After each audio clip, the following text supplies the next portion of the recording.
खुरासान से काले झंडों वाली जमात नमूदार, सोशल मीडिया पर वीडियो वायरल, क्या वाकई क़यामत करीब है। मोअज़्ज़िज़ दोस्तों, इस वक्त साल 2026 चल रहा है और पूरी दुनिया एक अजीब बेचैनी का शिकार है। मशरक़ वुस्ता में जंग शुरू हो चुकी है। अमरीका नवाज अरब ममालिक पर ईरान के हमले जारी हैं, जबकि समंदर में अमरीकी बहरी बेड़ों पर बमबारी की जा रही है और इसराइल भी ईरान के बैलिस्टिक मिसाइलों से तबाह बर्बाद हो रहा है। जबकि सोशल मीडिया पर हर रोज ऐसी वीडियो सामने आती हैं जो लोगों के दिलों में खौफ भी पैदा करती हैं और उम्मीद भी जगाती हैं।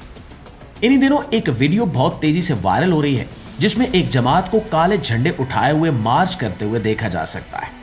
लोग इसे खुरासान का लश्कर करार दे रहे हैं और कह रहे हैं कि शायद वो वक्त आ चुका है जिसका जिक्र अहादीस में मिलता है। कुछ लोग डरे हुए हैं, कुछ पुरजोश हैं और कुछ इसे आने वाली आलमी जंग की निशानी समझ रहे हैं। लेकिन सवाल यह है कि हकीकत क्या है। नाज़रीन, सबसे पहले हमें यह समझना होगा कि खुरासान का लश्कर क्या है। बाज़ रिवायात में मशरिक की तरफ से काले झंडे उठने का जिक्र मिलता है। उलमा इन रिवायात को मुख्तलिफ अंदाज में तशरीह करते हैं।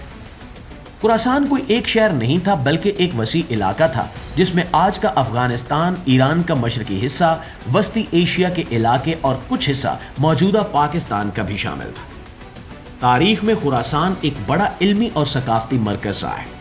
इसी तरह जब बैतुल मक़दस का जिक्र आता है तो इससे मुराद मौजूदा यरूशलेम है, जो मुसलमानों, ईसाइयों और यहूदियों के लिए मुक़द्दस मकाम है।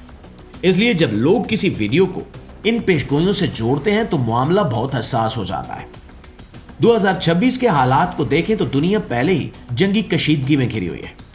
मशरक़ वुस्ता में ताकत का तवाज़ुन बदल रहा है, बड़ी ताकतें आमने सामने हैं और ऐसे माहौल में अगर कोई भी गिरोह काले झंडे लेकर निकल आए तो उसे फौरन आलमी जंग या किसी बड़ी पेशगोई से जोड़ दिया जाता है। लेकिन हमें जज्बात की बजाय अक्ल से काम लेना चाहिए। हर काला झंडा किसी दीनी पेशगोई की अलामत नहीं होता। तारीख में भी बहुत सी तहरीकों ने काले झंडे इस्तेमाल किए, जैसा कि अब्बासी दौर में हुआ था, मगर हर दौर का अपना सियासी और समाजी पस मंजर होता है। मोअज़्ज़िज़ दोस्तों, जो वीडियो इस वक्त गर्दिश कर रही है, इसकी तहकीक से पता चलता है कि ये एक मकामी एहतजाज था। लोग अपने मसाइल के लिए सड़कों पर निकले थे और इन्होंने काले झंडे बतौर अलामत इस्तेमाल किए ताकि अपने गम और नाराजगी का इजहार कर सके। लेकिन सोशल मीडिया पर चंद अफराद ने इसे खुरासान के लश्कर का आगाज करार दे दिया। आज के डिजिटल दौर में एक क्लिप चंद मिनट में पूरी दुनिया तक पहुंच जाता है और लोग बगैर किसी तहकीक के इसे सच मान लेते हैं। खास तौर पर जब आलमी हालात खराब हों तो अफवाहें और भी तेजी से फैलती हैं। हमें यह भी याद रखना चाहिए कि बाज़ रिवायात की सेहत के बारे में उलमा के दरमियान इख्तिलाफ पाया जाता है। हर रिवायत को हरफ़े आखिर समझ लेना दुरुस्त नहीं होता। कई शिद्दत पसंद गिरोह माजी में अपने आप को इसी नाम से जोड़कर सामने आए, मगर इनके आमाल इस्लाम की तालीमात के खिलाफ थे। इन्होंने फसाद फैलाया और लोगों को गुमराह किया।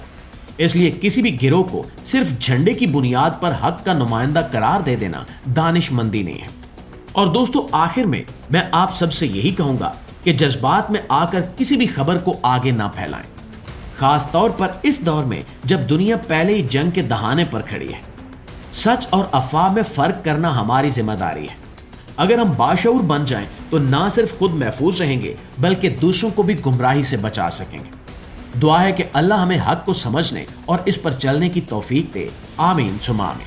जी तो दोस्तों, वीडियो के हवाले से आपकी राय क्या कहती है, कमेंट में हमें ज़रूर बताइएगा। वीडियो अच्छी लगी है, मालूमात में इजाफे का बायस बनी है, तो हमारी इस कोशिश को सिर्फ एक लाइक और एक शेयर ज़रूर दीजिएगा। इंशाल्लाह आपकी खिदमत में हाजिर होते हैं एक नई वीडियो के साथ। तब तक अपना ढेर सारा ख्याल रखिए। अल्लाह निगहबान।